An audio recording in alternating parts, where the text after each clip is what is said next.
Hello, good morning to everyone. I welcome all of you in this webinar, Advancement in Electrical Installation Process. Here myself, Dr. Asim Datta, Head Department of Electrical Engineering, Mizoram University. And initially, I would like to give a slight insight on our university and department. Mizoram University, a central university, actually started 2000. It is accredited Grade A by NET. Moreover, as per NIRF ranking, one of the top 100 universities in India, the Department of Electrical Engineering under the School of Engineering and Technology, Mizoram University, the Department of Electrical Engineering runs BTech, MTech, and PhD programs. Moreover, about Mizoram, it is a wonderful place with zero pollution.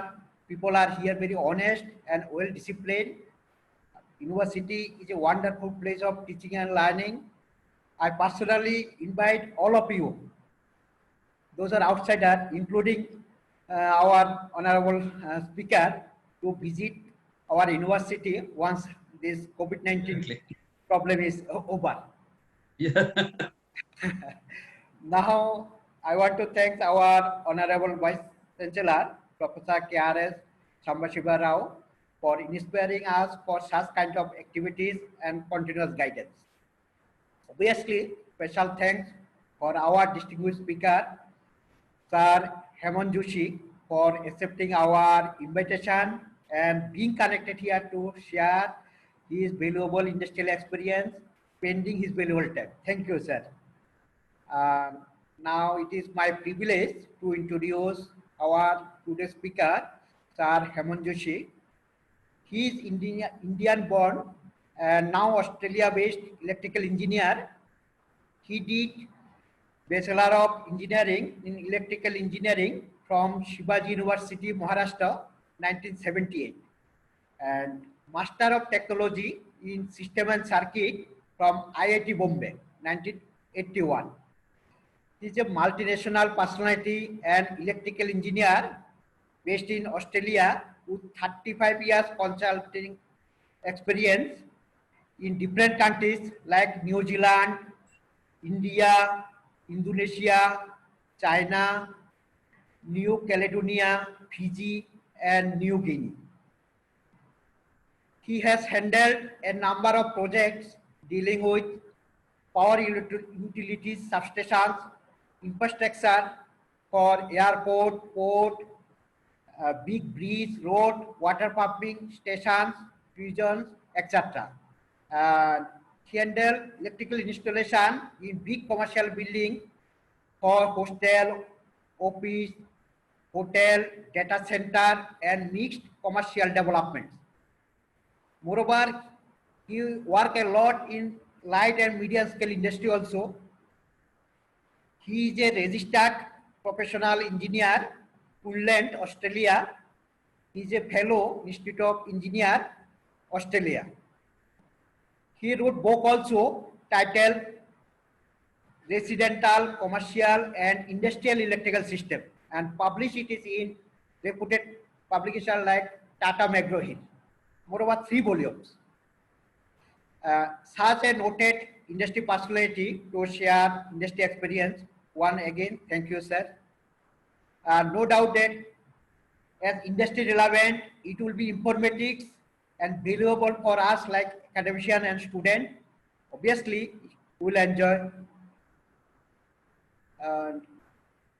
Now, I'd like to hand over the session to our honorable speaker, Sir Hemant Joshi. Thank you, Professor Datta. I will now share my screen.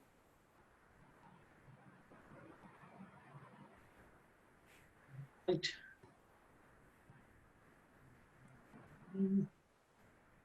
Okay. Hey, namaste and good morning, everyone. Chibai, as you say in Mizo, I hope I pronounce it right. Because in some languages, it is not pronounced at all, even though it is spelled. My name is Hemant Joshi. I live in Brisbane, Australia. It is my absolute pleasure to talk to my people from Mizoram. This is my first time to talk to people from Mizoram, Before, I have met only 2 people from Northeast and both from Assam. So I'm absolutely thrilled that I've connected to Mizoram now. I hear Mizoram is a beautiful place full of nice and friendly people. One day I would like to definitely visit. Don't know when. And Corona has made it much more difficult now. Okay, the way engineering is done in practice is quite different than what is taught in the engineering institute. So what happens in institute, we learn the theory. Okay, and it is a must. We have to learn the theory, and then when we start working in the industry, we have to apply the theory. Okay. So what I'm going to tell you, the Professor Datta will teach you the theory. Okay, it is his job, and he is good at it. I'm going to tell you the practical side of how it is done in the industry. Okay. Electrical installation is a vast subject. Today, I will talk about the core aspect of an electrical installation, which every electrical engineer must know. But in my experience, most engineers don't know and don't understand. Therefore, they make a lot of mistakes. So this is my 35 years of industry experience. I have around 45 other separate lectures covering each and every aspect of electrical installation, starting from estimate, system design to site testing and commissioning. These lectures are aimed at getting students, engineering students, industry ready. Okay, now we start with the installation. There are following stages of an installation: budget approval and design. So basically, if for everything you want to buy anything, you need money. Okay, so before you start with the installation or whatever, you have to get the money approved. So you have to get an idea how much it is going to cost, and then get the budget approved. Okay, so without money, there is no show in this world. Okay, the next is tender the design and award a contract. So do the design, tender it, award a contract. Okay. So there is a process. So the whole installation thing is a process, starting with sanctioning the money, design, tender, award the contract. The contract is awarded by means of a contract document. Then the contractor starts constructing, that is construction. And after construction and handover, then it's an operation and maintenance stage. So these are the basically 4 stages of installation. Just a second. Yep. Okay. Okay, so we'll first talk about the legal basis. Okay, legal basis is very, very important in the industry, like in the real world. Okay, everything else is secondary. The contract document between the client and the contractor becomes the legally binding document for all parties involved in the project. There are many parties involved in the project, so this contract document is binding for all. Okay, this is the Bible or Gita or whatever you call it, Quran. Engineers must take budget and installation contracts seriously, else have to face litigation, that is court cases. Okay, these are 2 very important things. You cannot accept the budget and you have to strictly follow the contract. The basis of installation is the contract document between the client and contractor. Nothing can be left to imagination. Okay, so everything is in black and white. Okay? The contractor simply won't do it. Like if it is not in the document, the contractor will not do it, he will charge more money. Installation process is a harsh world of contracts and litigation and miscommunication. It's not our in college, it's quite easy days, but in practice very hard. Dealing with contractor stuff, particularly in Western countries. India is quite easy that way, or in Asia, it's a bit easier. But here it is very, very tough. Faint-hearted engineer cannot control a contractor here. The design engineer or client thinks he has specified apples. So basically, when you send this, you do the design and do the tender document and all those things, you think you have specified apples. But you'll be surprised, the contractor interprets that description as lemons and gives you lemons. This happens quite often. So what you have to try is you have to do your best so that you get apples if you think you want apples. So that's what I was talking about, miscommunication. Not easy to resolve such dispute or any dispute unless the contract document is crystal clear. Basically what happens is when anything goes into the court, it's very, very very difficult to resolve the dispute between the apples and the lemons. If you don't ask in writing, then you won't get it. Nothing is free. You want everything, you want a 10 amp switch, you have to write 10 amp switch.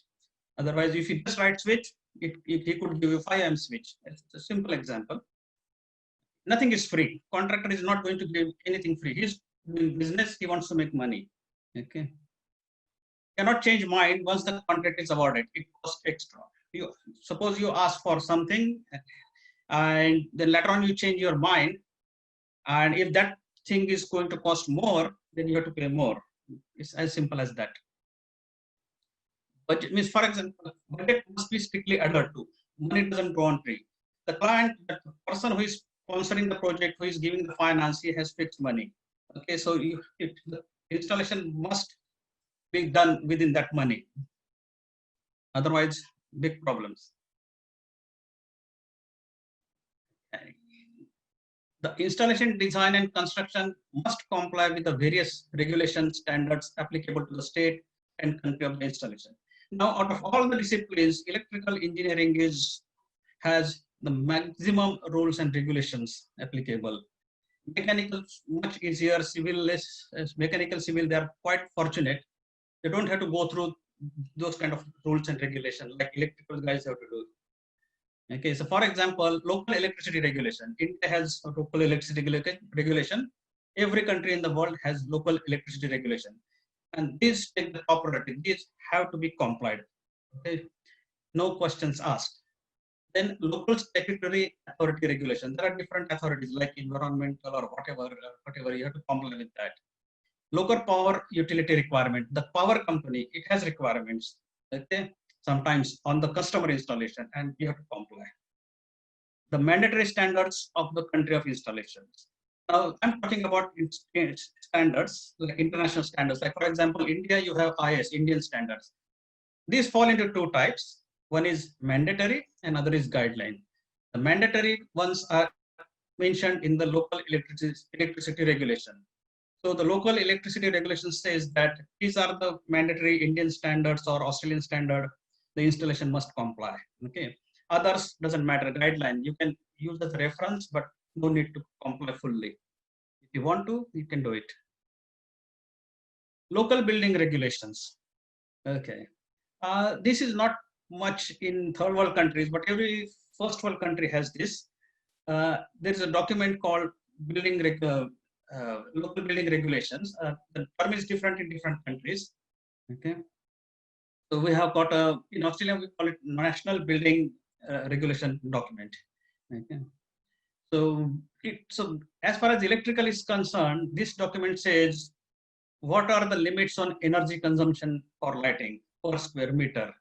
Okay. So for example, if the building is retail building, it says you cannot exceed so many watts per square meter. If it's a office building, you cannot exceed so many watt per square meter. So if for every type of building, there is a table giving what is the maximum watt per square meter is allowed, and you have to comply with that. This is quite difficult.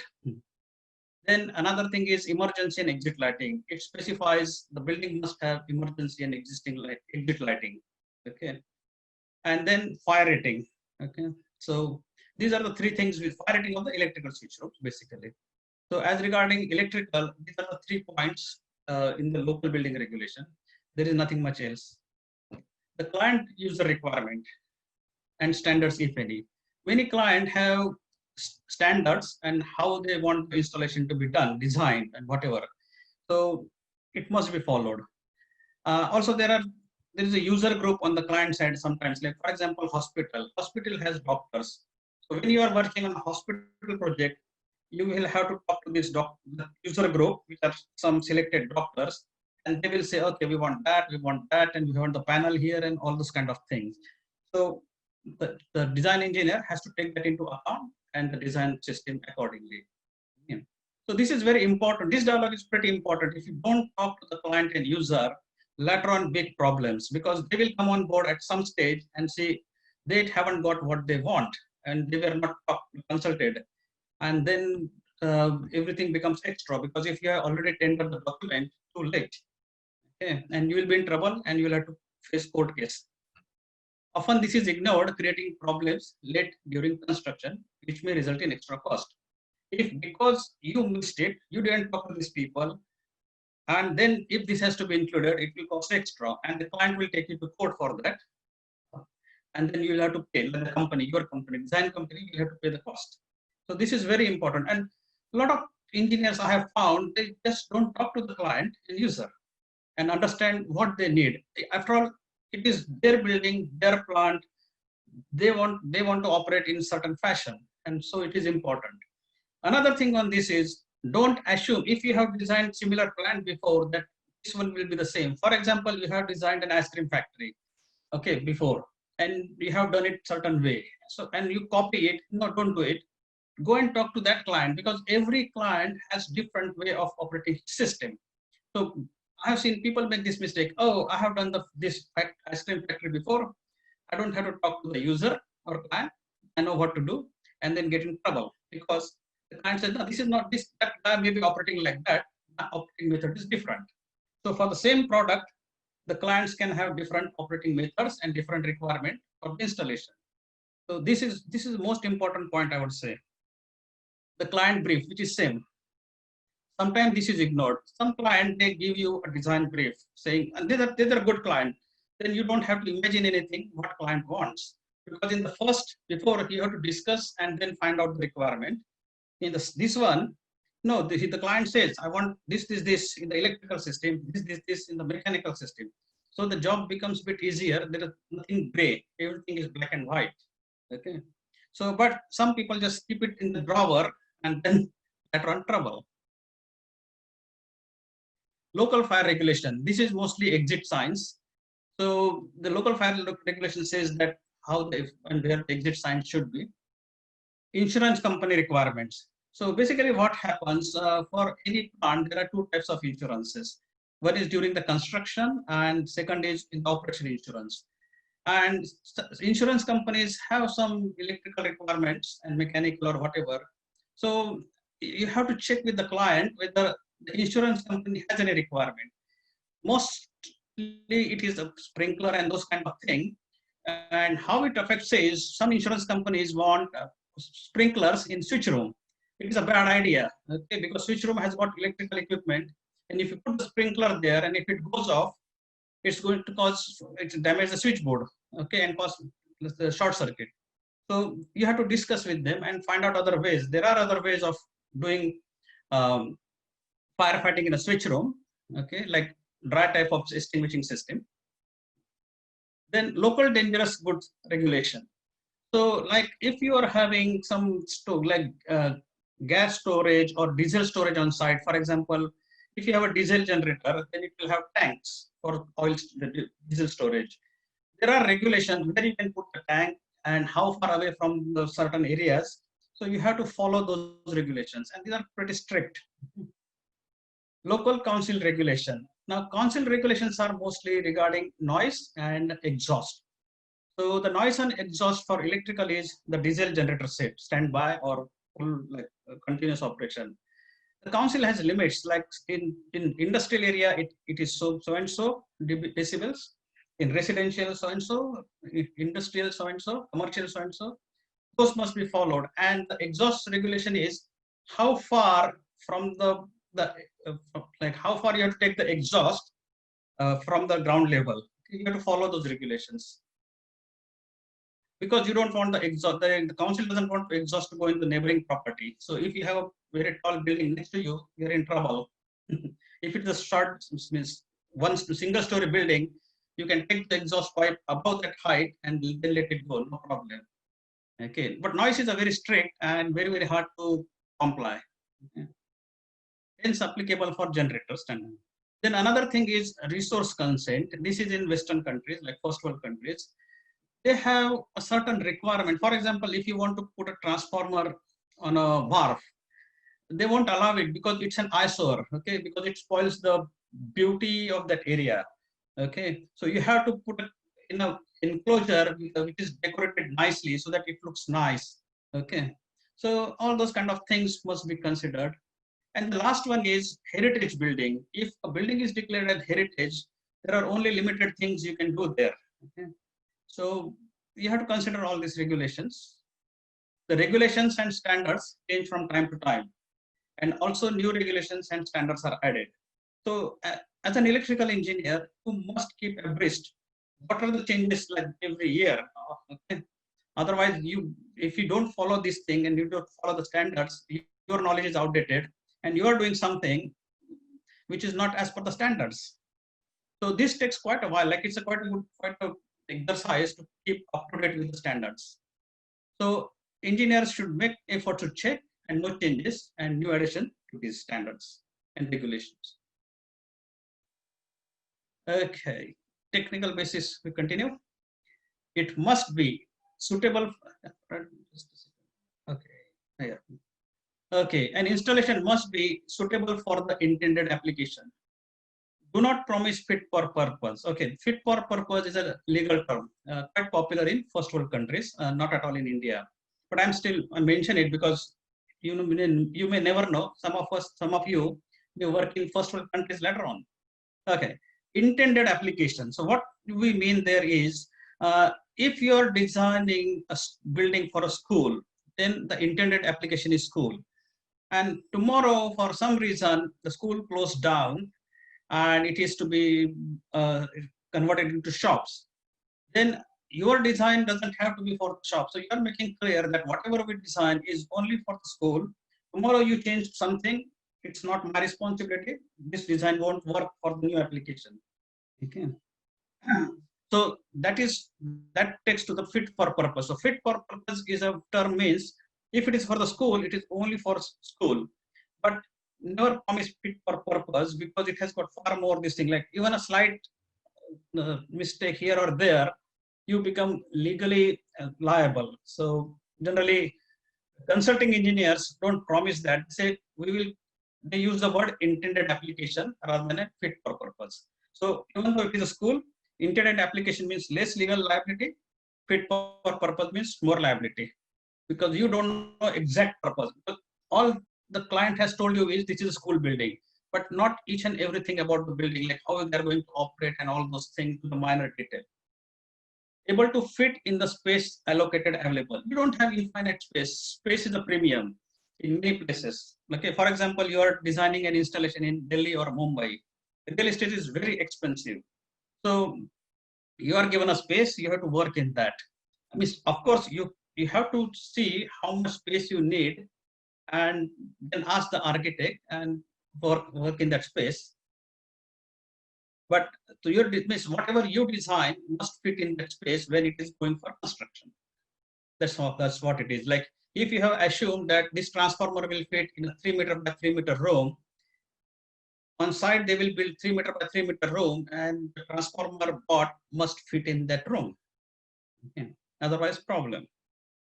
Able to be priced by the contractor. So this is very important. What I found in my career is a lot of engineers, they do a very sketchy design and then it is very hard. Like if you just say, I want a suitcase, okay, how someone is going to give you the price? You have to tell how big you want, like so many centimeter by so many centimeter by so many centimeter, whether you want Samsonite, you want VIP or whatever.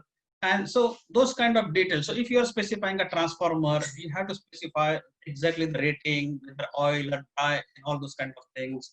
So if you don't do it, the contractor cannot price. He needs all the information required to get the price from the supplier. And if the design doesn't provide it, then he will assume something and you will have problem. Okay. So clearer the design, lesser the price. Because if it's not clear, so he can either assume, he will go on the positive side and he will assume a higher price.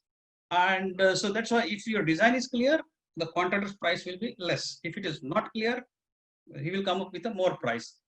And then later on also, there will be variation claims when the construction starts, because he will say, oh, this is not what I wanted. And he'll say, no, this is what I thought you wanted. And you have given me the order. So now he's on the winning side and you're on the losing side.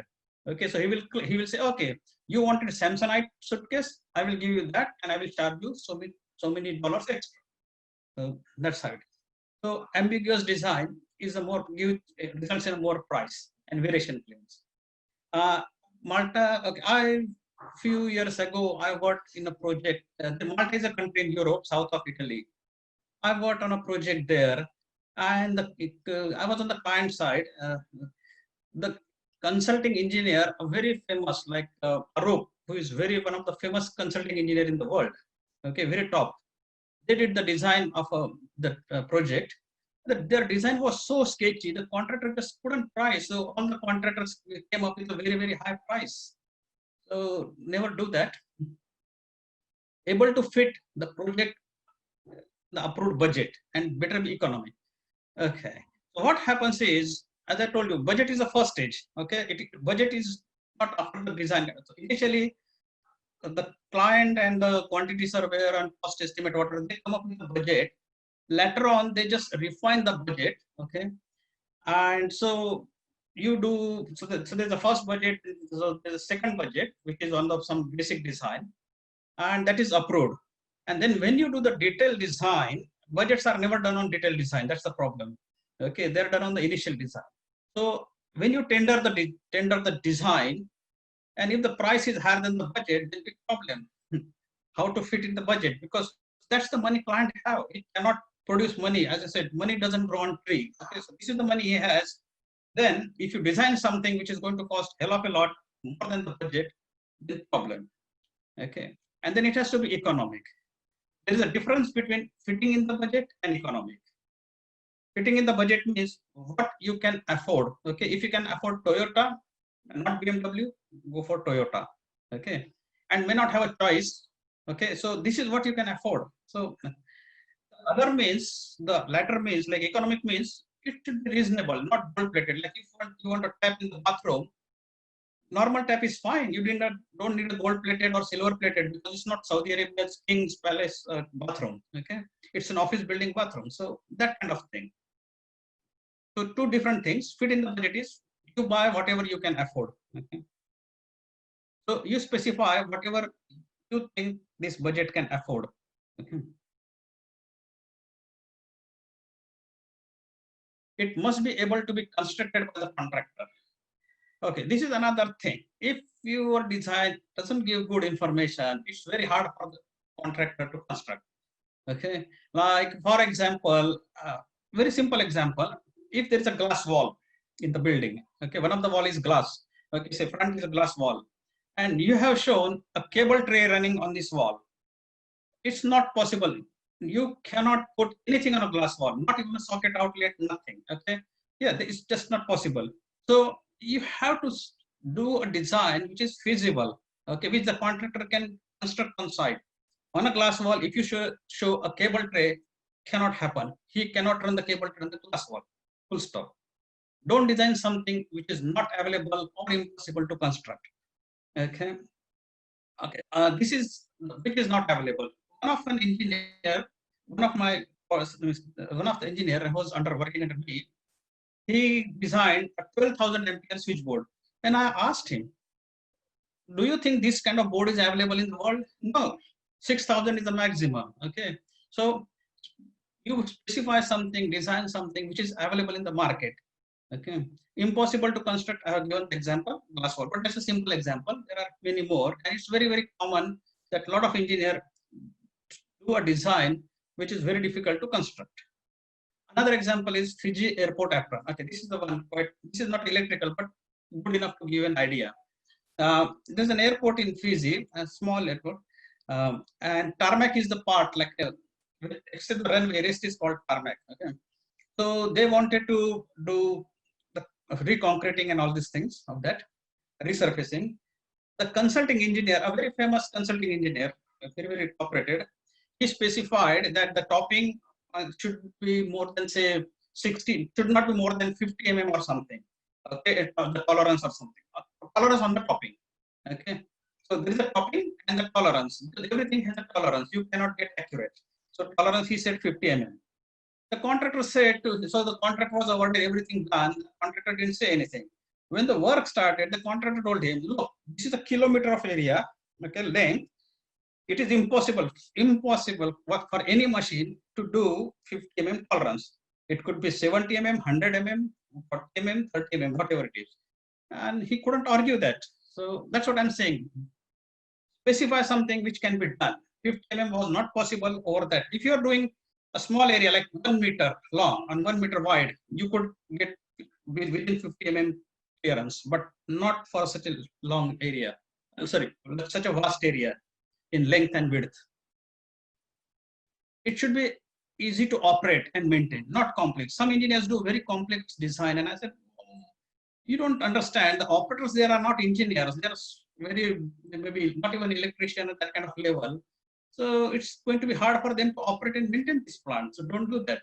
Keep it simple.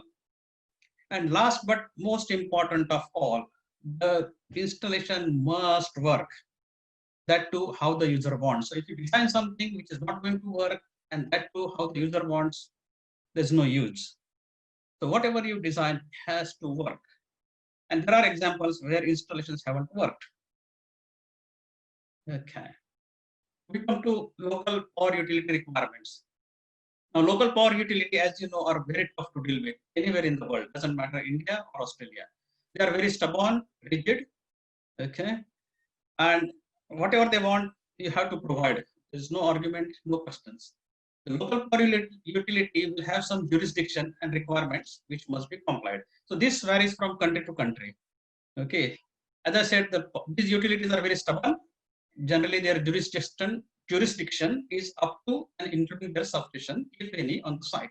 So for example, you have got your Mizoram University, and it is a vast complex. So the local power company will have a substation on the site to supply power. So that's where they stop. That's quite normal in most of the country. But in some countries, they have jurisdiction even on customer installation, okay, as well. Therefore, check the requirement, not negotiable. Must comply fully. No early to avoid problems later on. Okay. China is a very difficult country to work because the local power companies in China have jurisdiction over everything, their installation as well as customer installation. So if you are designing anything, a factory and building or anything in China, whatever electrical system in that building, okay, industrial, residential, whatever, you have to get approval from the local power company. Okay, if you don't do it, finished. They will not turn on the power supply. They will not give you supply. So I did two projects in China. One was a brewery, and another was a salt tower. Okay, and so that was in Macau. And the local power company, we had to get our design approved from the local power company. We had to even tell them which products we are going to use and get those approved. So it was quite lengthy process. We had to convert all our design documents into Chinese and then submit from English to Chinese. So you have to bear in mind, if you are working somewhere, you must check with the authority what their jurisdiction is as regarding the installation. The client must provide the substation building and services inside, including trenches, etc., to their specification. Generally, the utilities have a standard manual for substation detailing requirement for their substation in the customer premises. Okay, this example here, Auckland, the main city in New Zealand, there's a wharf like the seaside, and a developer wanted to do some development there, like put big commercial development. So, okay, the power company said, okay, we want a substation here. Okay, fine, you have a substation. What the engineer did was, he didn't go to the authority and got a copy of this manual. He should have done that. It's very, very easy. You go to the authority and they will say, okay, this is our document. And everything is very crystal clear there. Nothing left for imagination. And you just follow that. He just didn't do that. He just did on his own. And he provided a trench which was 700 deep. The authorities, and everything was constructed, and nobody checked with the authority. When the authority came to get hold of the substation, they said, we don't accept this. Our document.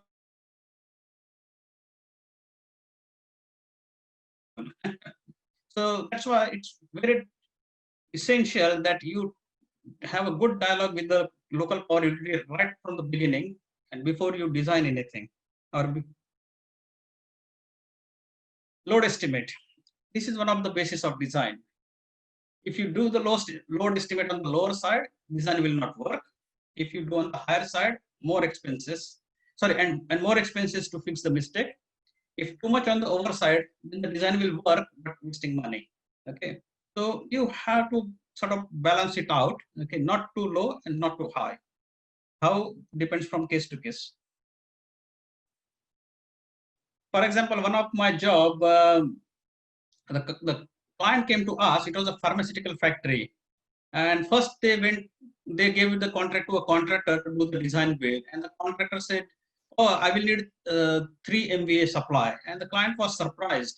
So he came to us, and I said, I did the recalculation, and I said, no, 1 MVA is fine. Okay, so big difference in price. Incoming supply, okay. The incoming supply voltage and number of supplies from the local power utility depends on available voltage of the local power utility, whether it is 11 kV or 20. Reliability required. Generally, higher the utility voltage, higher reliability of the supply. So, 110 kV or 220 kV supply is more reliable than 11 or 22 kV, okay, because less customers on that voltage. But generally in metropolitan CBD area, like for example, Delhi, Bombay, Calcutta, Madras, reliability can be good even at 11 or 22 kV, but not in rural areas. Like because it's a rural feeder, a lot of farmers, everybody is connected, and very, very long feeder.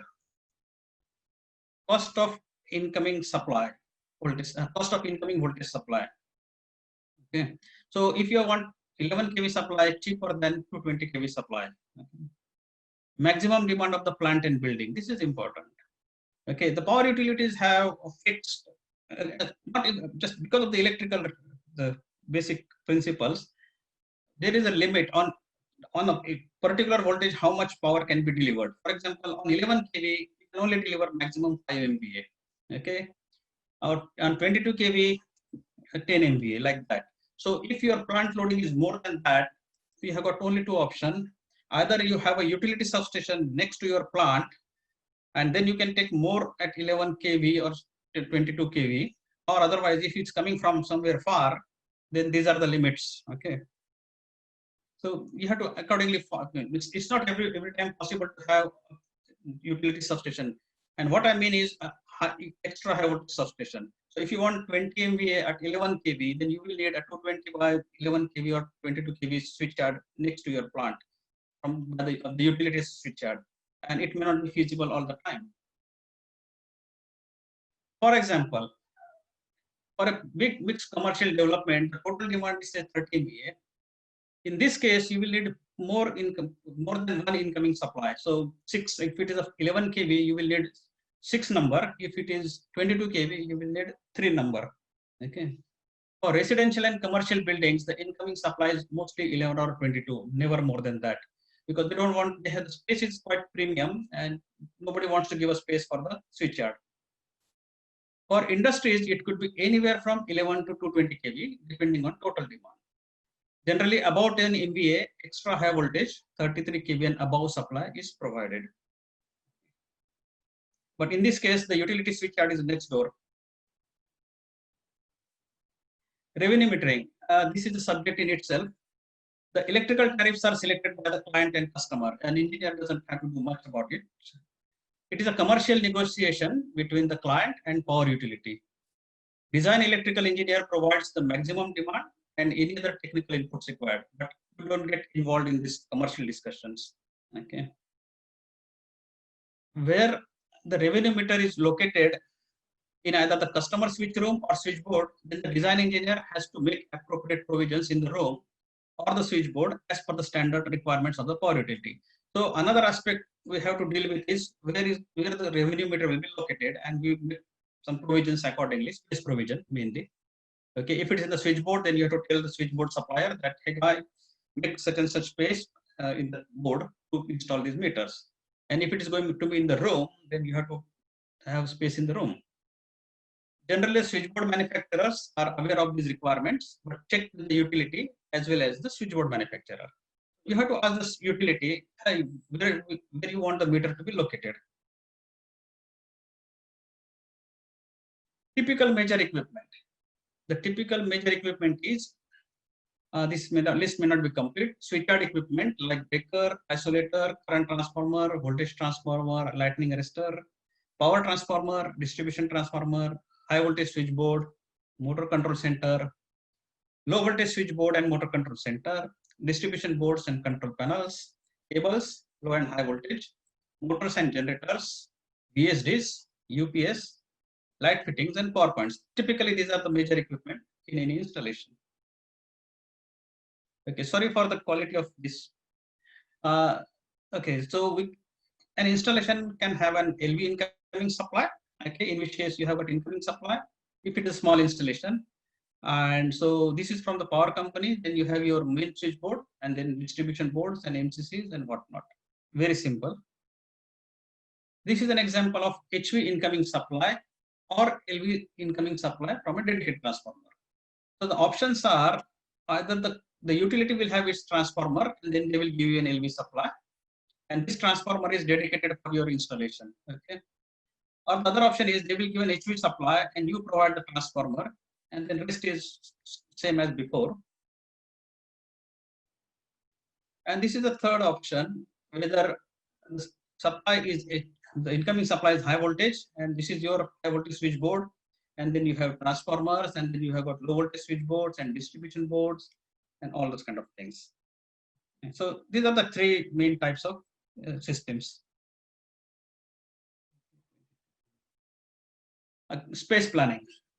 Okay, now you have to get this pretty right, because once the rooms are built, you cannot change the walls. Okay, the space rooms must be adequate size, height, width, and length to accommodate the equipment. Okay, provide sensible and statutory working clearance around the equipment for operation, maintenance, and personal safety. Engineers don't understand this. Okay, comply with local codes, standards, regulations. Some local codes tell you how much clearance is required around the equipment. Okay, so better be aware. It must be possible to move any equipment in and out of switch room from and to out of sight. The route must be wide and high enough. Okay, so first of all, statutory clearance. Now, if you have to work on an equipment, some standards say minimum 700 mm required in front of the equipment. That is 700 is not enough. A thin person in mind may work in 700 mm, but no, not an average built person needs 1 meter clearance. And if you have got draw type equipment like draw type switchboard, then you need much more than that. You need about anywhere from 1.5 to 2.5 meter in front and 1 meter minimum behind. Okay, so you have to use some common sense there and not always go by the regulations. Okay. Now this equipment route, what happens during construction? It is very easy. It's like, for example, there is a transformer on 30th floor. So during construction, not a problem. You have a crane and you put, and there's no walls, nothing. So you can easily put the transformer on 30th floor and then relate to the switch room. Okay, fine. Because there are no walls, no doors, nothing. But you have to think what happens once the walls are built, the doors are in place, and tomorrow the transformer develops a fault and you have to take it out. How you are going to take it out? So you have to think of a route that, okay, from transformer rooms, I will take through this corridor, then through this door, and then we will position here, and then there will be a crane somewhere sitting outside the building, and it will take it down. So you have to think this one. Otherwise, problem. You don't think about it. Everything is built, and later on the equipment develops a fault. You just cannot take it out. Okay. Have proper means such as overhead crane, lifting beam, etc. for moving equipment. Like transformers is a very heavy equipment. You need some lifting beam or something, or at least the wheels if you're not, okay. Adequate height to install. Okay. So for example, if you have to take the winding out of a transformer, you need enough height in the room. Okay. Generally, we don't do that. We just wheel the transformer out. But this is an example. Like if you want to repair on site, the room height must be enough to put the 10 pulley block so that you can lift the winding out of the transformer onto the floor and work on it. Okay. Or sometimes if you have to stand on the equipment and do some repair, then there should be adequate room height for that. So you have to consider all these things like maintenance. Another thing is bending radius for cable into a switchboard. Okay, a cable cannot bend like a pipe. You can bend a pipe 90 degrees. You cannot do a cable. It needs, depending on the diameter and the type of cable, it needs certain bending radius. So you have to provide that bending radius. Otherwise, you cannot do it. On one of the side, what happened? The engineer specified there was a transformer, and on the I think high voltage side, the engineer specified bottom cable entry into the cable box, and he didn't check the height between the floor and the bottom of the gland plate, that's the bottom of the cable box. And everything was constructed, the transformer was put on side and the contractor installed the cable, and then he found he just cannot bend the cable in. And then I was called in. I said, okay, that's fine. What you do is you go from the top side because there was a lot of space in the top. So but this thing, the engineer should have considered this while doing the design, and he didn't. Fortunately, the cable box was like both ways. Like you could come from the bottom or top, but not all cable boxes are like that. Could have been a big problem. Space planning continue. Consider the location of the building beams and columns. Okay, this is the one thing. Like many electrical engineers, they don't read the architectural or structural drawings properly. Okay, so architectural drawing doesn't show the beams. Okay, beams are shown and columns are shown mostly in structural drawing. If you look at an architectural drawing, you say, "Oh God, I got a lot of space here." Okay, and like height wise and length and width wise. When you look at the structural drawing, you suddenly see, oh, there are columns here in the room. Okay, and when there are columns in between, it's hard to put the equipment. And if you look at the beam, so you may think the ceiling height from the floor is say 4 meter, but then it's not shown in the architectural drawing that there is a 1 meter deep beam. So now the height below the beam is only 3 meter. Okay, can you live with that? You have to check. So you have to look at both the drawings, architecture and structural, and make sure that, okay, here is the beam, here are the columns, here I'm going to put the equipment so that I get enough clearance. Because if you put a switchboard, which is about 2.7 meter, then there is a beam on the top, okay, and then, so because I told you there was 3 meter space below the beam, with the switchboard, you have got only 300 mm. How you are going to put the cables? You can't, okay, so you have to think of these things and talk to the architect and structural engineer right from the beginning. Say, this clearance is not enough for me, I need some more height. Okay. Or do something else, you split the switchboard. Okay. This is very, very common problem. The building space is shared with other disciplines. Therefore, coordination required with other services such as ducts and pipes. So we are not alone in that space, okay, in the building. We have got mechanical ducts and plumbing pipes, mechanical pipes like steam pipes and all those things. So whatever space is given, like we have to run the services like cables, pipes, ducts, it is shared by these. Okay, so we have to coordinate with other disciplines and make sure that space is enough. Otherwise, we just show our cable tray and then tomorrow you'll find the mechanical engineer will put this duct and there is no space for our trays. Okay, so avoid that, talk to them. And the way it happens is mechanical duct being big get the first priority, and then the pipes and all, and nobody cares about trays. Okay.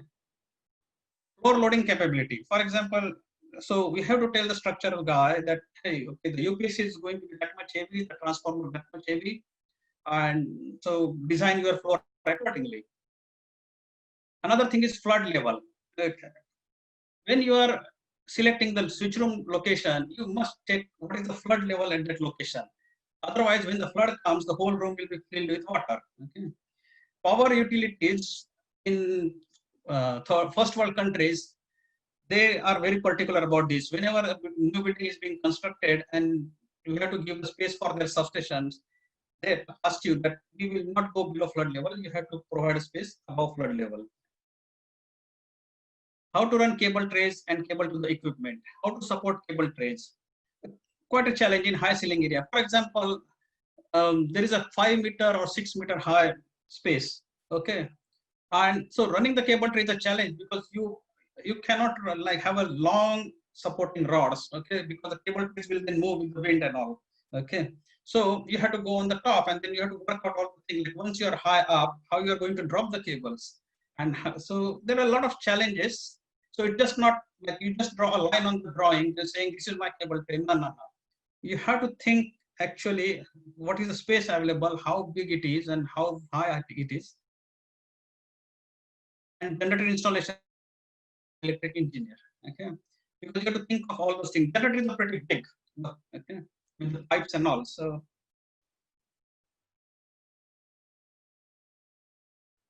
this is another thing. The equipment must be available in the market and not an imagination. Just now I told you about the engineer designed a 12,000 ampere switchboard. It doesn't exist in this world. Okay, So whatever you specify must be available in this world. First of all, the equipment selected should be from a reputed manufacturer. Okay, make sure you go for a reputed manufacturer, because if there is a problem, they will stand behind the equipment. Okay, a local shoddy manufacturer won't do. He may run away, or he may close the shop in few years, and then you're in trouble. Manufacture to relevant local international standards. The equipment also must meet local regulations, approved to be used in the country. Okay. For example, Australia has requirement any equipment coming into the country must be approved.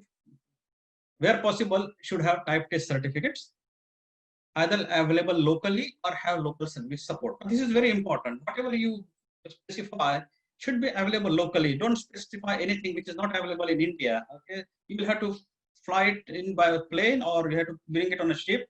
And if any trouble, there is no local service available. Okay, I'll just give an example, very small, not about electrical installation, but this example proves this point. Few months ago, one of the institutes in Maharashtra contacted me. They said, we will need your advice. And I said, okay, fine. And what it was they were participating in some exhibition kind of thing, where they were working on a small car, a prototype. And so what they did was they bought a car from somewhere, they bought a battery from somewhere, and they bought a controller from somewhere. And they bought controller from China. And with the control came, they started testing it, it failed. Okay. And they asked me what to do. I said, you can't do anything. Like, you don't have it, like when this model has to be ready. And they said within 4 weeks. And I said, you don't have enough time to send it back to China and get a new one. Okay, you should have gone with something local, that if it fails, you can go and get a replacement. So, or at least somebody can come and fix it, because this is a product, only the manufacturer can repair it, nobody else. So this is very important.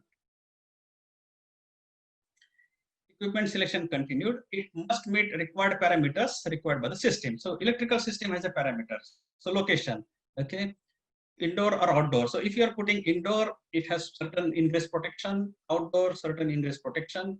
Like outdoor, it can be subjected to wind, sort of water, dust, and all those kind of things. Then pollution class, where depending on the pollution, there are different classes, 1, 2, or 3, or whatever. So you have to, the equipment must comply with that pollution class, otherwise it will get damaged. Okay. Ingress protection, this is another thing. Altitude rating. Now, the standard altitude for electrical equipment is 1000 meter. And if you are going to put the equipment at 2000 meter, you will have to derate it. So for example, you have got 11 kilowatt motor, it will deliver 11 kilowatt up to 1000 meter. If you put at 2000, it will not deliver 11 kilowatt, it will deliver less. So you have to consider that also. Okay, then you will, in that case, you will have to go for a 15 kilowatt motor, so that you can at least get 11 kilowatt. Appropriate insulation class where applicable to suit site temperature.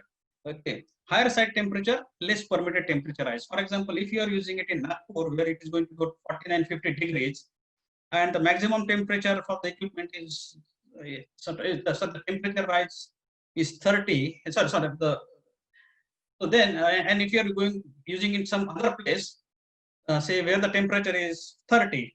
Okay, so where there is a 30 degrees temperature, you can get more out of the equipment, because you are permitted more temperature rise. Okay, so if the temperature rise is 80, every insulation has certain temperature rise. So if the insulation class has 80, then in Nagpur you can only go from 50 to 30, means you cannot fully load the equipment. In other place, if it is a 30, from 30 to 80, 50 degrees, means you can fully load the equipment. Okay, so temperature of the site is very important. Okay, and if the temperature is higher, then you will have to select a higher insulation class if available. Number of phases, you have to check whether the equipment needs a 3-phase or single-phase supply. The equipment needs 3-phase and you give a single-phase supply, it's not going to work. These mistakes have happened. Okay. Frequency 50 or 60 hertz. Check the frequency. Not in some places in the world it is 50 hertz, some places 60 hertz. I'll give an example. I was working on a project in Indonesia. The frequency in Indonesia is 50 hertz, same as India, Australia. The client bought a huge clock, 2-storied clock. I had nothing to do with that. He just bought a huge, big clock, 2-story high, and from America. and he didn't specify the frequency. The clock came on site, installed, and it wouldn't work because it was suitable for 60 hertz, because American frequency is 60 hertz. He had to then fly in a technician from America and fix it. Okay, so pay attention. Voltage and voltage tolerance. So you have to check with how much voltage tolerance an equipment can stand, and what is the local supply voltage fluctuations. For example, we did a project in Andhra Pradesh, okay, and we had a 132 kV by 6.6 kV transformer, and the OLTC range is normally plus 10 to minus 15%. It is quite standard. But the power company told us our fluctuations are more than that, so you specify an OLTC with higher range. Okay, so you check current rating. Okay, that you cannot exceed current rating of an equipment. Full stop. Okay, so make sure whatever current is required, the equipment can deliver. Same thing, power rating. What is the over voltage withstand? What is the over current withstand? Overload withstand? You have to check all those things and specify accordingly. And short circuit withstand. This is 3 seconds in UK, 1 in other countries. Okay. So if the fault level at a place is say 30 kiloampere, then you have to specify an equipment which can withstand 30 kiloampere for the short time. Okay. If you specify 20 kiloampere, it's not going to work. So that's what it is. Okay. Appropriate method of cooling. If the equipment needs cooling, like water or something, you have to make provision. Duty. And okay, you have to select the right duty equipment. Like typically this is for the motor and circuit breaker. I don't have much time to explain the duty here, but for example, motor has various duties: continuous, intermittent, and there are 9 duties. So you have to check what kind of duty is suitable for that load and order the motor accordingly. Reliability versus cost. Reliability is a very loose word and has no standard benchmark to measure. You can just say, oh, the design of the supply should be reliable or whatever. What does it mean? 24/7, never fail, or all those kind of things? Popular term nowadays is single point of failure, but then it can vary from pin to elephant. What single point of failure means is there's a system. You have got breaker, you got transformer, you got this and that. If an equipment fails, the system should continue to work. Okay, that's the definition of single point of failure. But it's impossible. Okay, you can only get up to a certain point, that redundancy, but not beyond that. So therefore, you have to check with the client what level of redundancy he wants, like from the right up to the last socket outlet, or say up to the transformer, or up to the switchboard, or whatever it is. Okay, if you want full reliability, like full redundancy, it's going to be very expensive. So better clarify what level of reliability is required.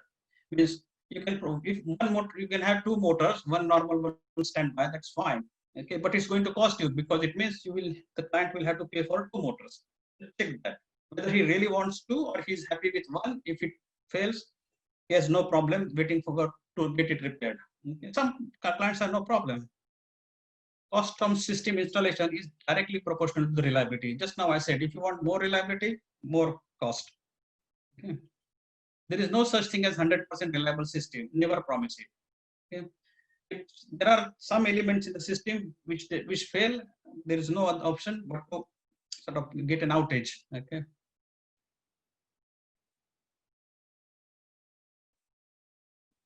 Seismic consideration. Okay. Now there are some countries in the world, like for example New Zealand, very seismic. Okay, a lot of earthquakes happen frequently. So in location prone to earthquakes, seismic is also a consideration. A seismic expert prepares a report. So when the project starts, this expert comes on the board. He prepares a report outlining what sort of measures must be taken, what kind of bracings are required. For example, you cannot have the cable. You have to have a slack in the cable tray so that if the earthquake happens, it can move and not stretch and come out of the equipment. Okay, this is quite interesting. Major equipment like transformers, switchboard, outdoor switcher equipment must be seismically braced and certified by a registered structural engineer. Very, very important. So that if in the case of earthquake, the transformer doesn't move from here to there.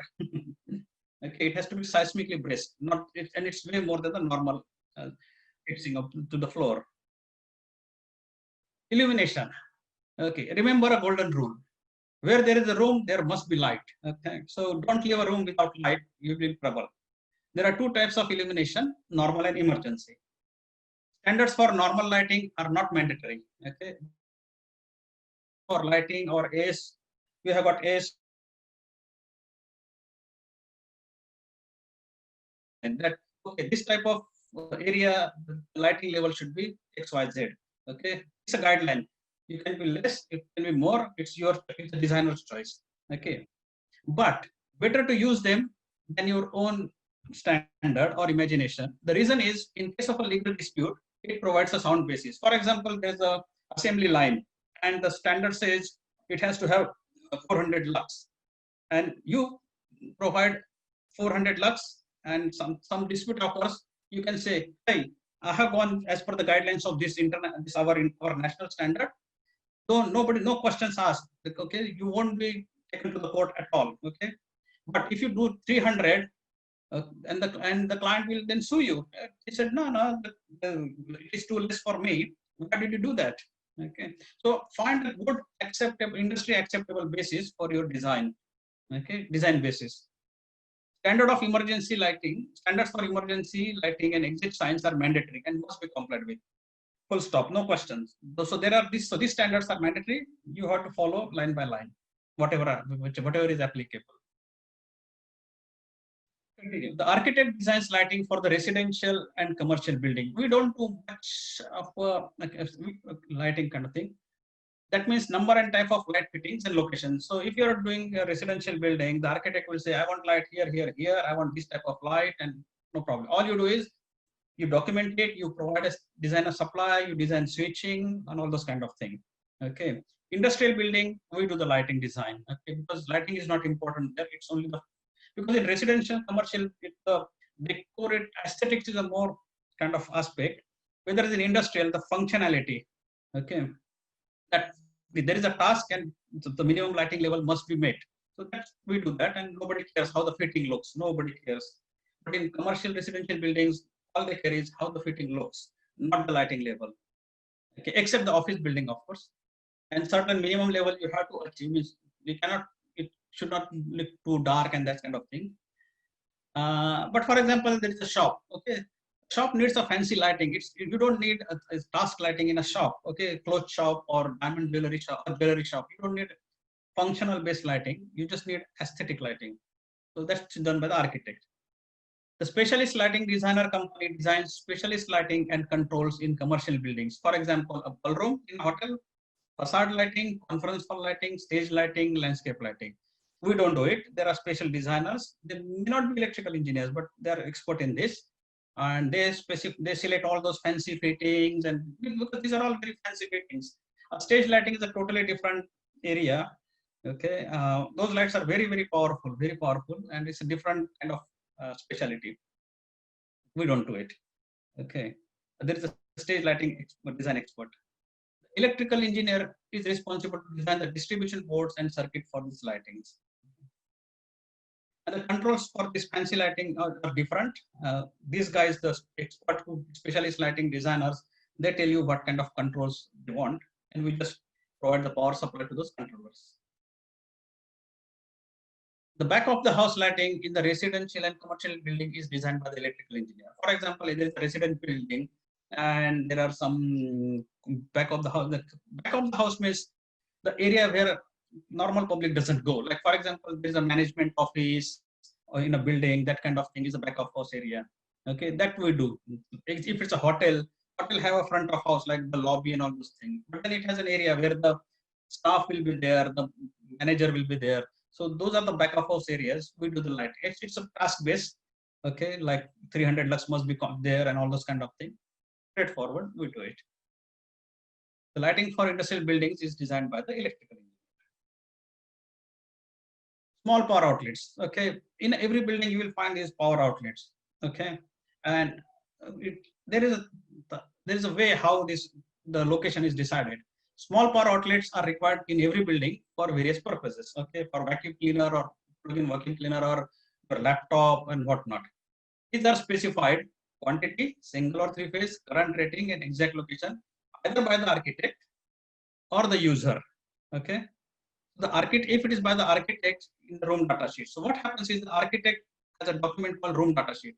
So for every room in a building, okay, whichever building, industrial, commercial, or whatever, the architect prepares a room data sheet. So in this room, we want 5 outlets, we want that one smoke detector, one 3 grills, and for a ventilation and all those, whatever is in the room is listed there. Okay, the door should have a standard lock or a security lock like swipe card. Everything is there in the data sheet. Okay, so we look at the data sheet and we then provide the number of outlets. Some equipment may need an isolator instead of a power outlet. Okay, for example, hand dryer in a toilet. Okay, so the reason is they don't want people to pull it out and make a render it useless. So that's the reason. Nobody should be able to fiddle it. If in doubt, always check with the architect or user whether isolator or an outlet is required. So this is a common problem. Okay, so always check that. Okay, you have specified isolator. Are you sure? Like for example, in the kitchen, okay, commercial kitchen, some equipment they plug into outlet. Some they run off the isolator. Okay, so for example, it's okay. So range hood, okay, about that cooktop, okay, it plugs into an outlet. So by experience, you know, but always talk to the chef, the main kitchen guy, and he will tell you. They know pretty well. Okay, so it's very easy. Okay, an experienced engineer has a fairly good idea, but still should not assume. Better confirm. Commercial and workshop is another example. Like some workshop equipment plug into outlet, some need an isolator. The design engineer designs the power supply to this outlet. Okay, so basically, ask the user whether this where you want the outlet, what type of outlet, and all those kind of things, and they will tell you. Automation and control. These come as part of the system or process and designed by the system or process supplier. Okay, buildings have ELV systems. Okay, for example, like you have got a beer factory and there's a packaging plant. Okay, so the whole plant comes as a package. Okay, so all those the plant where the bottles come and the beer is filled and then packed into the cartons, everything, this is all automated. But the packaging, there are companies who supply the whole thing. Okay, and they design all these controls and everything. Okay, all you do is provide the power supplies. Buildings have ELV systems such as security, public address, background music, communication things. So these kind of systems. BMS, building management system. The ELV system cables must be run in such a way as to avoid interference with power cables. This is the field instrumentation and Internet of Things are latest systems for process controls. IES 61850 is for protection system. So just briefly, because this again, they are subject in themselves. Safety aspect, this is very important. Local isolation of, sorry. Excuse me here. Local isolation of equipment, earthing, and lighting protection. These are the safety aspects. Okay, the installation must comply with 6 safety aspects. That is, it must be safe to operate and maintain. 2 types of safety. Because what happens if somebody gets a shock and he dies, it's very, very serious. Things will go into the court. Okay. 2 types of safety, public and operating staff. Okay, like for example, there's a commercial building, there's a say, office building lobby. Anybody can come into that lobby. So whatever electrical outlet or whatever it is must be safe because the public can touch. Okay, for example, there's a lamp or something. So wherever public can access and touch an electrical thing, it must be safe. Operating staff is say where the operation takes place, like where there's a plant room and there's a motor or generator and those kind of things. And those are not accessible to general public, only for operating staff. So that's a safety. No equipment should give an electric shock. If lightning strikes the building, then the occupant and equipment have to be safe. Okay.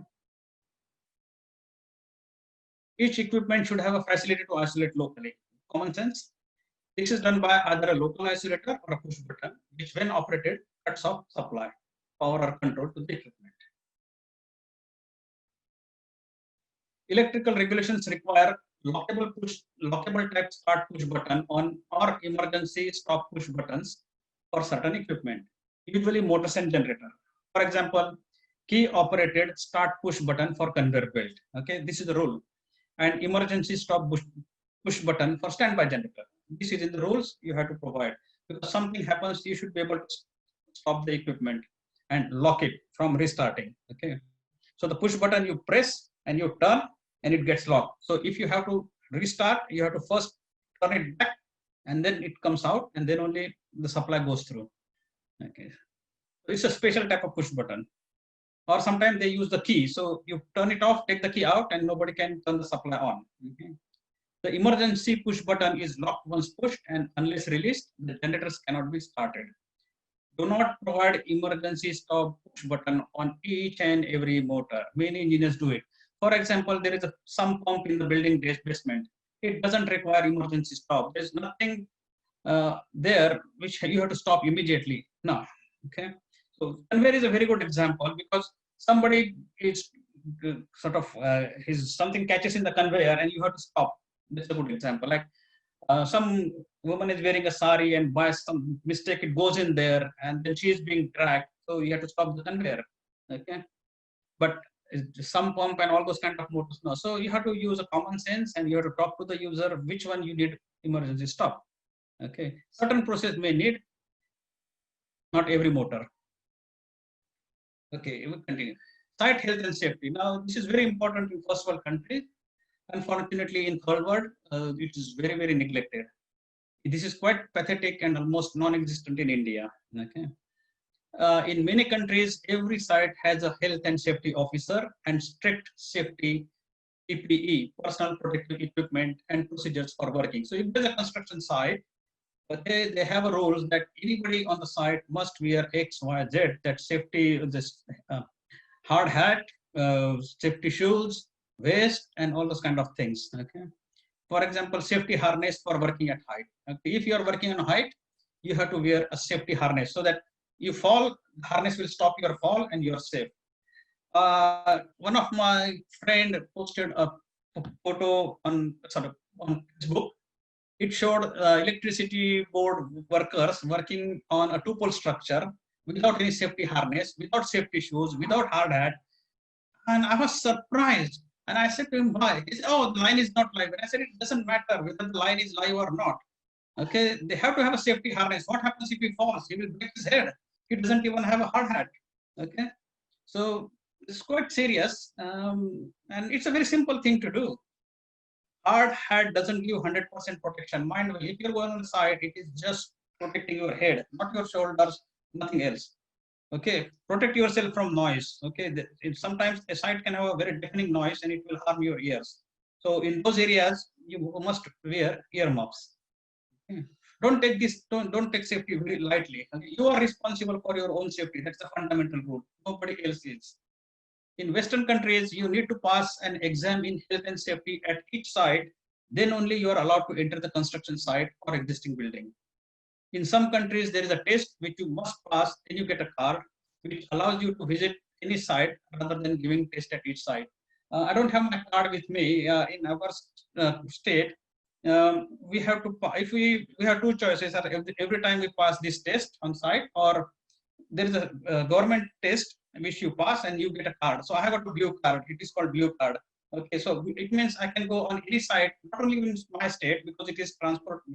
It works in the other state also. In any site in Australia, I can just go, provided I carry the blue card with me. Okay. Coordination with other discipline, as I told you before, this is an absolute nightmare. Installation is not a solo dance or sports, it is a team game.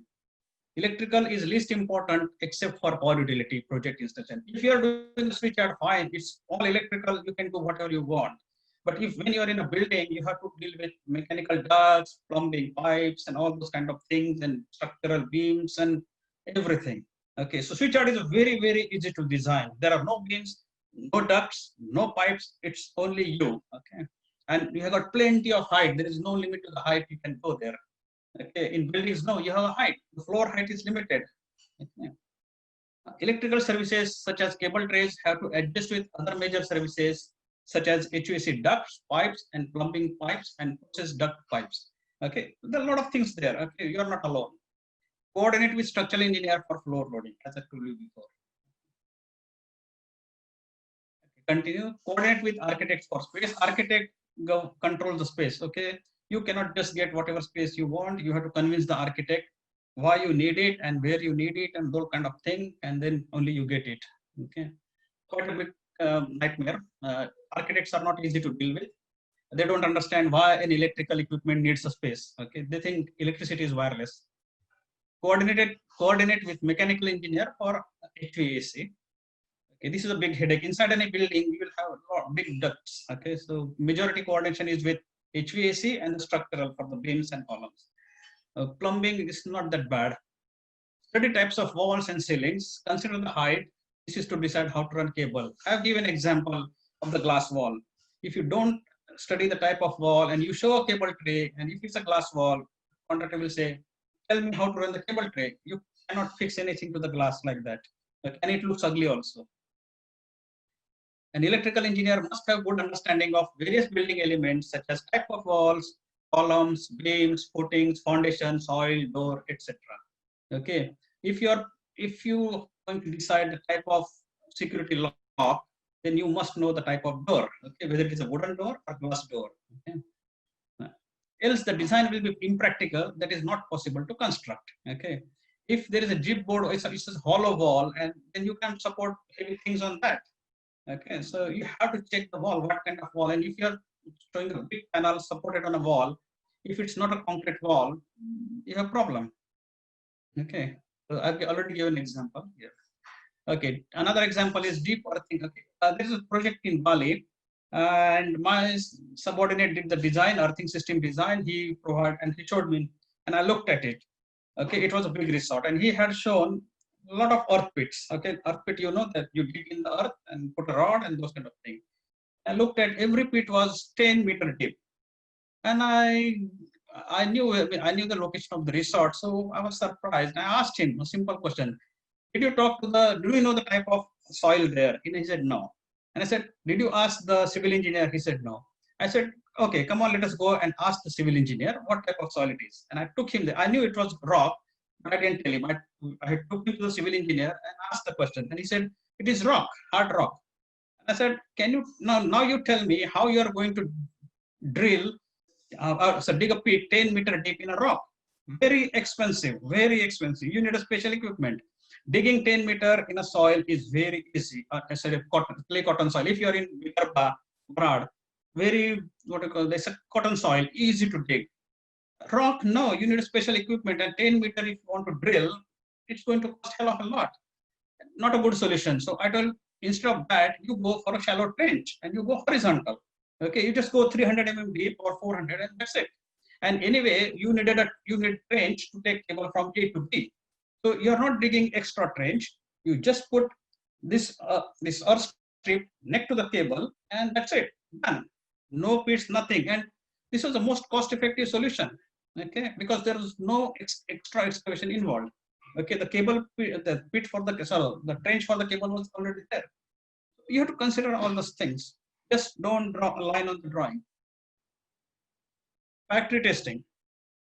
This is quite interesting. Major equipment should be tested at the manufacturer's work in presence of the client. Okay, if you order the transformer, it must be tested in the factory before it is delivered to site. Because no point if they don't test in the factory, deliver at site, it doesn't work, you have to send it back.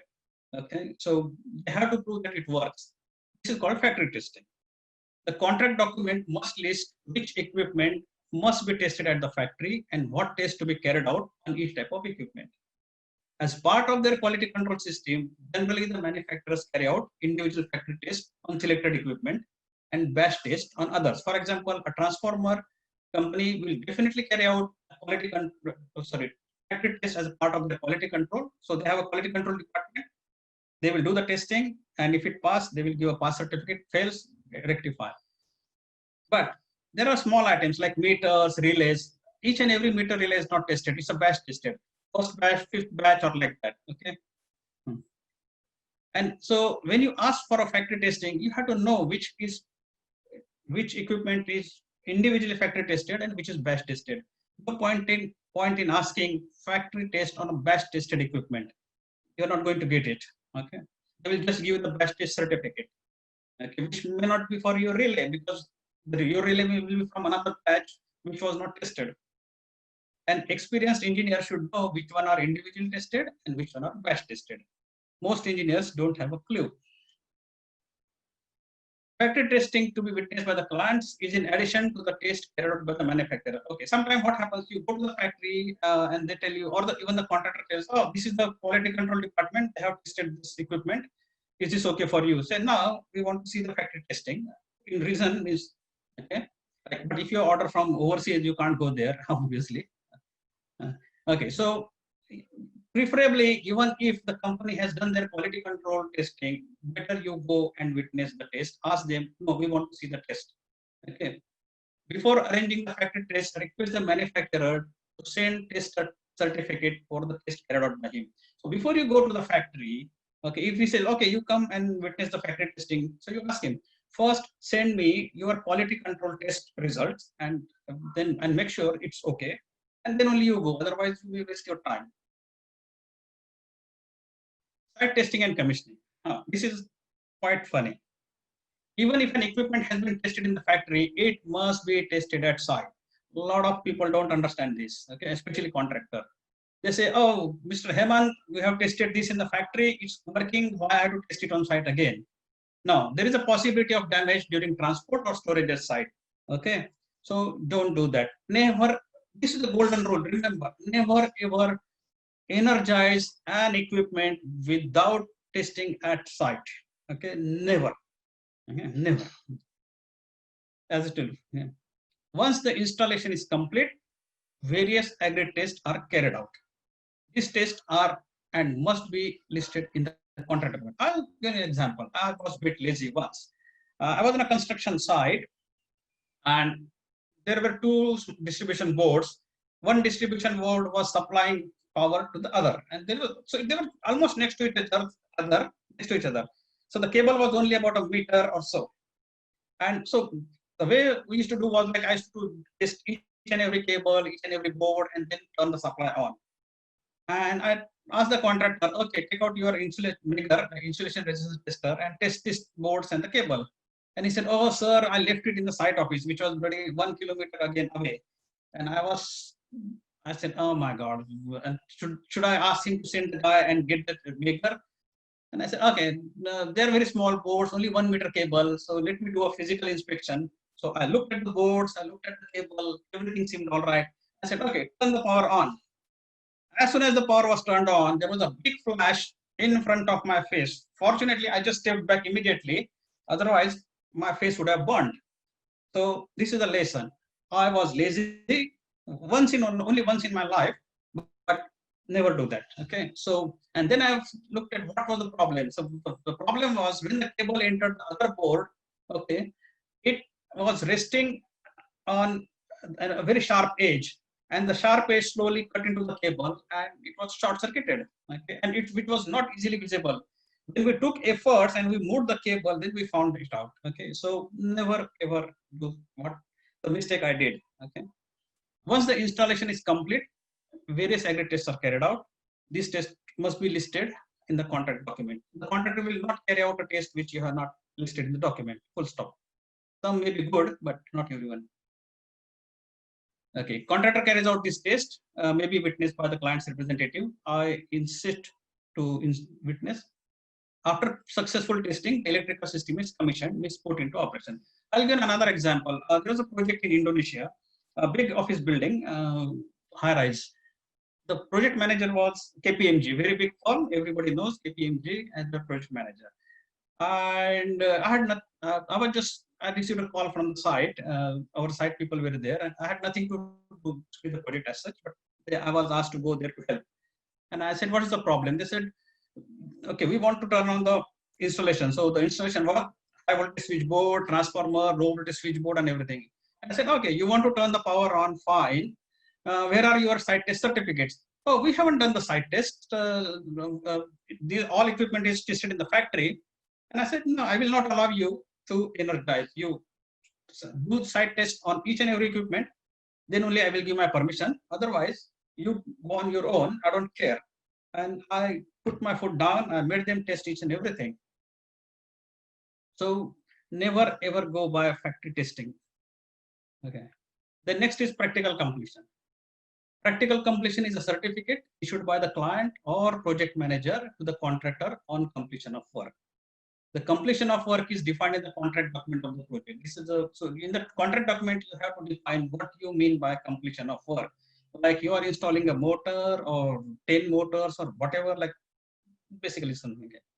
So the project manager does it. Okay, let's see, defines, okay, once you have done X, Y, Z, it means the work is complete, your job is done. Before issuing this certificate, the project manager will consult with engineers from various disciplines about status of work. So he will ask, hey, electrical guy, mechanical guy, you go and look and make sure everything is installed and everything looks fine. Can I issue him this certificate? And you say, yeah. You go check, then he will say, yes, I will issue. This certificate is issued only after successful site testing and commissioning.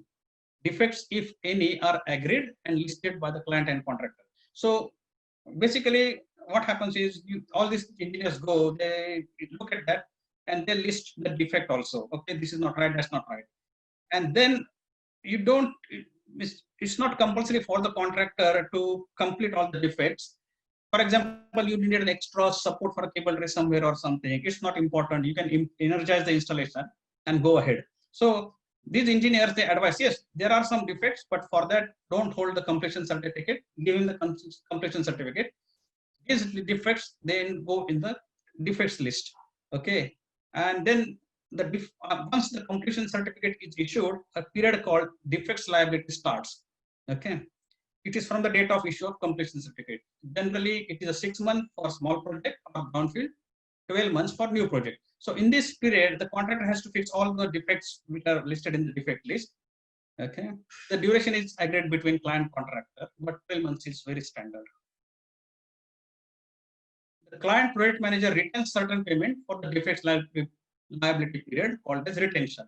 Okay. So generally 10% is held and it is only released after the defects liability period.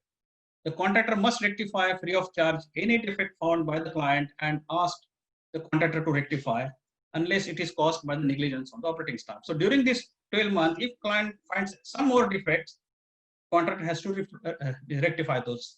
Okay. So you have a defect list which may have some 10 defects and you find 11, the contractor finds 11 or 12 or whatever more on after that, contractor has to do. So the list is not the concrete list. Okay, the contractor can add later on if you need. Sorry, the client. A final inspection is carried out by the client's representative at the end of defects liability period. So the 12 months are 12 months are finished. Again, the client and his engineers, they go and they carry an inspection and they say, yeah, everything is fine. And then the retention amount is paid to the contractor. Quality control. It is amazing how the contractor staff lacks technical skills and there is no quality control. Very bad. Okay, I have dealt with very prestigious contractor from Japan and Singapore and Australia and New Zealand and you name the country, they're all hopeless. Okay, doesn't matter. Like Hyundai and all those useless. China Construction, very big contractor. Even Australia and New Zealand, like. Yeah. Generally, the contractor does a postman service between the equipment manufacturer and the client. Okay, so the contractor staff, they just know how to install equipment. They don't have any technical knowledge of the equipment or system or nothing. They just rely on the equipment supplier or the system supplier. Okay, so this creates a big problem. The main contractor is not capable of checking the subcontractor's work and so on. Okay, so if there's a main contractor who has the electrical, mechanical subcontractors, they don't have a team to check, they just pass on. Okay. So there is no quality control in any installation in the world. Okay, doesn't matter, it's America or Bangladesh. International contractor does not mean international quality. Okay, so it does. So now, if you in India you engage a Japanese contractor, doesn't mean you are going to get a good quality. No, they are all bad. I don't know why Indians are going for these foreign contractors. They're all useless. And the consultant. I have come across contractors from Australia, New Zealand, Japan, Singapore, whatever, all that big list. These include so-called famous international contractor, as I told. To me, they're all equally bad and not good quality. Without exception, these contractors didn't have technical competent staff who knew what they or their subcontractors and suppliers are doing. It's a chaos. In the design build situation, the client is completely taken for a ride by these contractors, giving an exorbitantly expensive system. It is amazing that these clients don't have suitably qualified engineers or consultants to know what they have been taken for right. You know that. I'll give an example. Bangalore, you know GlaxoSmithKline, okay, very famous Indian company. They put a new pharmaceutical plant many kilometers away from Bangalore, in a place near Kolar, with gold fields. Okay, I reviewed, and they gave the contract to a very famous Japanese contractor. Okay, I happened to review the Japanese contractor's design. He has completely over-designed, and he has given us such an expensive design. He has completely taken Glaxo for a ride. Glaxo, if they had an engineer, good engineer on their side, they could have saved $1 million on electrical alone. So they completely made a fool of Glaxo, this Japanese contractor. So big checks and balances. The design was pathetic, means horrible, means those Japanese has no clue about electrical engineering. Okay. They specified, for example, a conductor, earthing conductor of 75 mm by 6 mm. It's not easy to install and not required at all. The maximum would have been 50 by 4 mm. Okay, so 200. So a lot of waste of money. A lot of, I could do a separate lecture on GlaxoSmithKline. It's so bad, my God. Completely fooled Glaxo. Okay, taken for ride. Continuous versus periodic site supervision. Okay. Former is useful. Okay, if there is site supervision, it's continuous, then it's useful. Periodic, it doesn't help for the quality control. Okay, very hard to pick up mistakes and all. Okay. In many countries, there are stringent checks and balances by means of various compliance certificates issued in prescribed form. These are described in the slides to follow. Okay, safety in design, for example. An engineer can end up in jail if negligence is proved, which has resulted in hazard. In Australia, it's only our state, that is Queensland, has this thing, safety in design. Okay. For example, if any engineer, say for example, if I make a mistake and something happens in the operation of the plant and somebody gets injured or dies, I will be put in jail. As simple as that. So what happens is on every project, the client conducts a safety in design session. A lot of things are reviewed, like if it goes wrong, what will happen? If it goes wrong, what will happen? And it is made sure that the design is safe and we have to sign. Okay. So, so being an engineer in Queensland is a big responsibility, especially a registered professional engineer like me. It's a big responsibility. I can go in jail if I make mistake. Okay. In India, nothing happens. Or in other state, nothing happens. Okay. You may be sort of reprimanded or that's it. And I lose license also then, my registration. In some Western countries, there is a requirement that only a registered professional engineer can carry out the design of certain disciplines. For example, in Queensland is a very good state in terms of regulation. Only a registered professional engineer can do the design. Okay, if anybody else wants for electrical, mechanical, fire, and few other disciplines, if somebody else wants to do the design, then he must be continuously supervised by a registered professional engineer. Singapore has professional engineer, but it is a bit different. In Singapore, what happens? Anybody can do the design, and then all what happens is you pay certain money to that, say about $1,500 to that PE, and he just checks and signs. So it is different than ours. Ours is very strict. Okay, ours is very strict.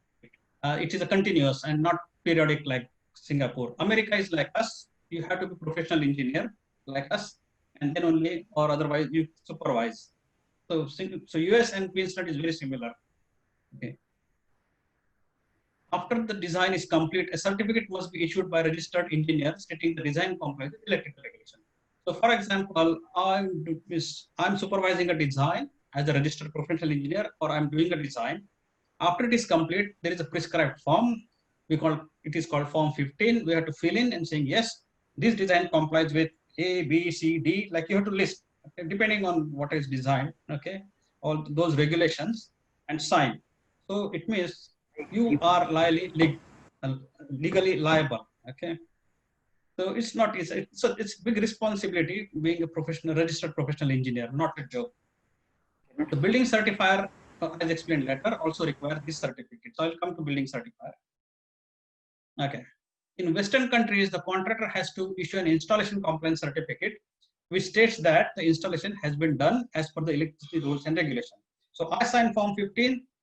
So for example, here in Queensland, contractor signed Form 16 saying, yes, but this contractor certificate is in every Western countries. He has to sign, okay, electrical contractor, that it complies with the country's regulation. Okay. The building certifier also requires this certificate. Only a licensed electrical contractor can issue this certificate. Sir, slightly, sir. May I, sir, we may slightly conclude, sir. Actually, our next session also waiting. That you are requesting to concise and conclude, sir. Okay, I'll just show the slides. Okay, quickly. Okay, so basically you need all sort of certificates. Okay, then you need electrical inspector certificate. Okay, and then you need a building certifier certificate. So basically what happens is that there is a registered certifier who collects certificates from all the other disciplines and then says, okay, this building is suitable for occupation. He submits it to the council. Council comes and inspects and they issue an occupation certificate, which means you can occupy the building. Okay. So that's the building thing. Okay, so this is building certified. Okay, now I'll just quickly go through this. I'm almost finished now. So this is the kind of how the battery is installed. You have to have clearance all around so you can access the battery. How many minutes? I got 5 minutes. This is how a transformer is installed. Okay, you got switchboard, transformer. There's a bus duct. You need a space above for the bending. See, this is the transformer. You have to have a cable bending radius, as I told you. Switchboard. You have to have a cable bending radius on the top if it is a top entry board. High voltage switchboard. Now you can see there's a beam here. Okay, so there is just sufficient clearance. Okay, now high voltage switchboards are bottom entry. So what you need is a platform, because if you're on a floor in between, you can have a trench. Okay, if you're on the ground floor, you can have a trench. So you have to make sure that this space below the beam is enough for the platform plus the switchboard. This is the low voltage motor. Okay. How you get into this? Switchyard. Switchyard is pretty easy. Okay, operation and maintenance. I'm on the last slide now. So there are various types. Owner doing operation and maintenance, outsource operation maintenance, common in Western countries for non-industrial buildings, and infrastructure like power, water, comms. Okay, so the power company, the water company, comms company, they will outsource. Okay. On-site outsource company, like the company will be on the site in the building all the time, or off-site, like they will just come as and when required.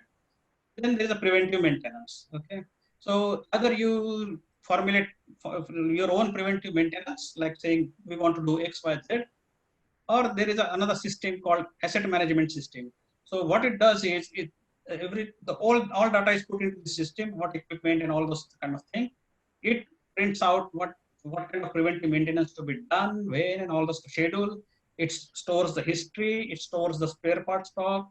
And if you use the spare parts, it's still okay. You have down by one and when to order more and all those kind of things. So when you get low on spare parts, you get a system message. So this is a very powerful tool, software system. Software tools available.